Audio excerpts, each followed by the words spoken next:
Fala pessoal, a maioria dos personagens dos filmes que são bastante conhecidos hoje em dia não apareceu ontem e tem uma história muito extensa. A paixão do ser humano por tudo que é sobrenatural e superpoderoso nasceu há muito tempo e as pessoas a trouxeram à vida mesmo sem habilidades e tecnologias especiais. As pessoas obviamente tentaram muito e fizeram tudo o que puderam, mas os filmes de super-heróis de 40 anos atrás, além de não serem nada espetaculares, são até um pouco ridículos. Hoje vamos mostrar para vocês como os gráficos evoluíram ao longo das últimas décadas e como evoluíram junto com eles os nossos personagens favoritos. Vamos lá. Hulk.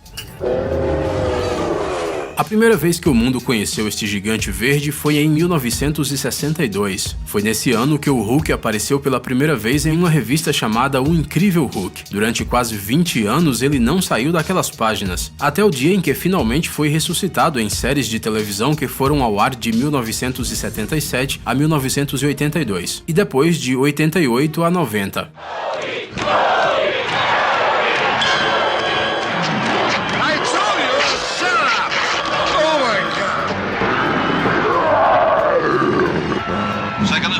O papel do primeiro Hulk foi interpretado pelo ator Lou Ferrigno, e ele tinha que passar por uma verdadeira metamorfose durante o processo de filmagem. O ator era pintado com tinta verde e, para maior semelhança, usava lentes de contato verde claras em seus olhos. O trabalho de Lou não era nada fácil. Ele teve que manter sua forma física incrível durante anos. Em 2003, quando o primeiro filme finalmente saiu, o Hulk ganhou peso e aumentou de tamanho. Isso porque eles finalmente começaram a usar computação gráfica para criá-lo. O personagem verde foi adicionado ao filme só no último momento e, portanto, os atores tiveram que contracenar com um espaço vazio. Para que não fosse tão difícil para eles, um recorte de papelão era colocado no lugar do futuro Hulk, mas isso não ajudava muito. Durante as filmagens do filme O Incrível Hulk, lançado em 2008, finalmente foi usada a tecnologia de captura de movimento para criar a imagem do personagem. Essa tecnologia é usada até hoje. O ator precisa vestir um traje especial com sensores e os dados emitidos por essa roupa são registrados pelas câmeras quando o ator realiza os movimentos e poses exigidos no roteiro. Posteriormente, todos esses dados são transformados em um modelo tridimensional com o qual a animação do personagem é criada. Até mesmo as expressões faciais são registradas dessa maneira. É por isso que o rosto do Hulk de 2003 parece sem vida, enquanto o Hulk moderno se comporta como se fosse realmente vivo. Homem de Ferro. E embora a primeira aparição do Homem de Ferro nos quadrinhos tenha ocorrido em 1963, ele apareceu nas telonas pela primeira vez provavelmente você acha que no filme dos Vingadores dos anos 70? A internet está cheia de informações sobre esse assunto e conta até com algumas fotos engraçadas.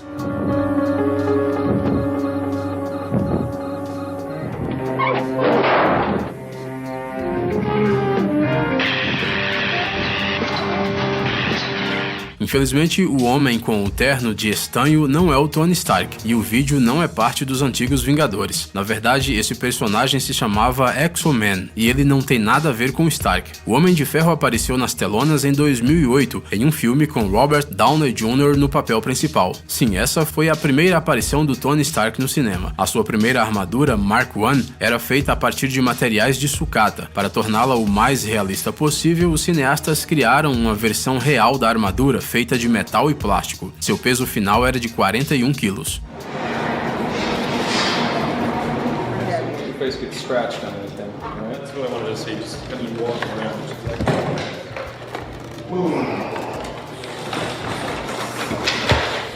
Mas a próxima versão dos figurinos que Tony desenvolveu, tendo suas altas tecnologias à mão, já foram criadas usando computação gráfica. O ator Robert Downey Jr., assim como Mark Ruffalo, que interpreta o Hulk, usou um traje mocap para a captura de movimento. Homem-Aranha.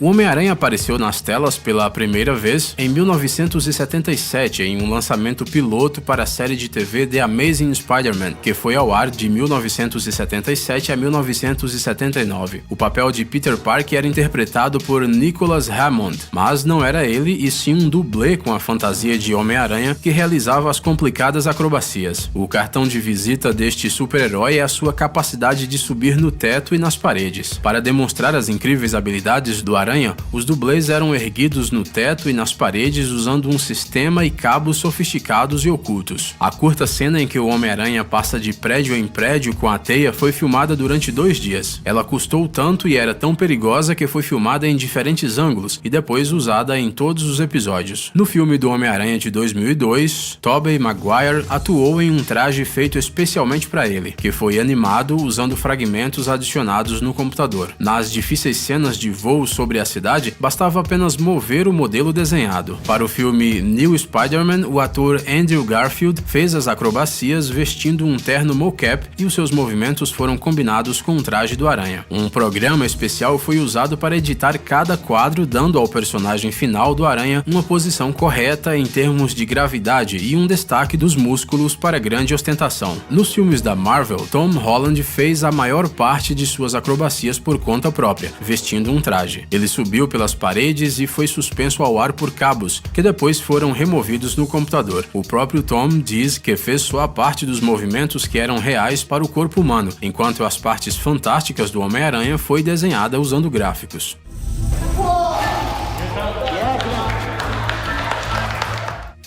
Batman. O primeiro Batman foi exibido na televisão em 1943, em uma série de filmes em preto e branco de 15 episódios. É muito divertido ver essas cenas hoje em dia, conhecendo o Batman moderno. O orçamento era muito pequeno, então não havia nenhum efeito especial, e em vez do Batmóvel, eles usavam um simples Cadillac preto. Nos filmes seguintes, de 49 a 66, a situação não melhorou muito, mas em 1989, quando o filme do Batman com Michael Keaton foi lançado, apesar dos gráficos não terem melhorado muito ainda, os artistas e cenografistas já haviam gasto uma enorme quantidade de tempo trabalhando na cidade, nos figurinos, no Batmobile e em outros detalhes. Por exemplo, para fazer a fantasia do Batman, os criadores tiveram que gastar cerca de $250 mil. Nos filmes subsequentes, eles não se basearam muito em gráficos, mas na elaboração dos detalhes. Por exemplo, para criar o exército de aves do pinguim do filme Batman Returns, foram utilizados pinguins vivos e bonecos robóticos especialmente encomendados. Na sua trilogia, o Christopher Nolan também tentou evitar efeitos especiais sempre que possível. Modelos sofisticados e elaborados do figurino e do Batmóvel foram criados. Na maioria das explosões, eles realmente explodiram carros de verdade.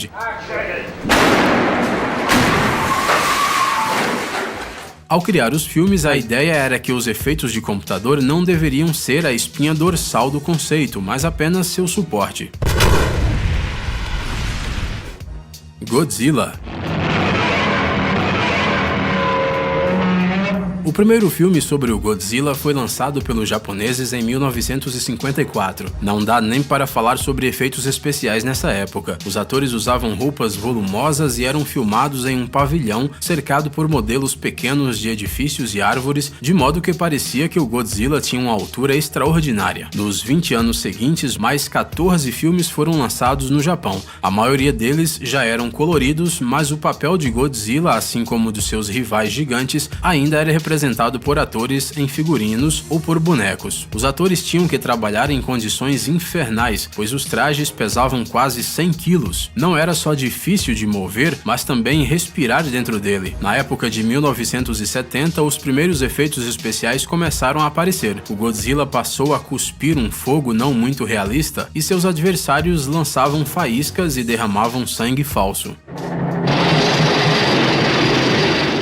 A essa altura, os trajes ainda não eram muito confortáveis, mas pelo menos não eram tão pesados quanto no passado. Na série de filmes de 1984 a 1995, o Godzilla ainda é representado por uma pessoa fantasiada. A partir de 2000, começaram a usar apenas os efeitos gráficos. Antes disso, os efeitos de computador tinham que ser combinados com os efeitos ao vivo. A tecnologia de captura de movimento para criar o gigante monstro mutante foi usada pela primeira vez no filme Godzilla Revival, lançado em 2016. Tartarugas Ninja. Os quadrinhos sobre as Tartarugas Ninja apareceram relativamente recentemente, em 84. O primeiro filme com sua aparição foi lançado 6 anos mais tarde, em 1990. Ele foi chamado de Tartarugas Ninja, e tanto nele como nos próximos 2 filmes, lançados em 91 e 93, a computação gráfica esteve totalmente ausente. Os papéis dos personagens principais eram executados por atores em trajes com máscaras animatrônicas. Depois desses 3 filmes, as coisas mudaram um pouco. A produção de novos filmes continuou ativa, mas eles eram totalmente animados. As famosas Tartarugas Mutantes voltaram às telonas mesmo só em 2014.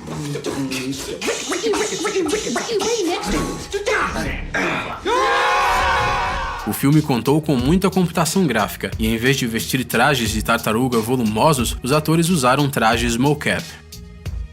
Superman.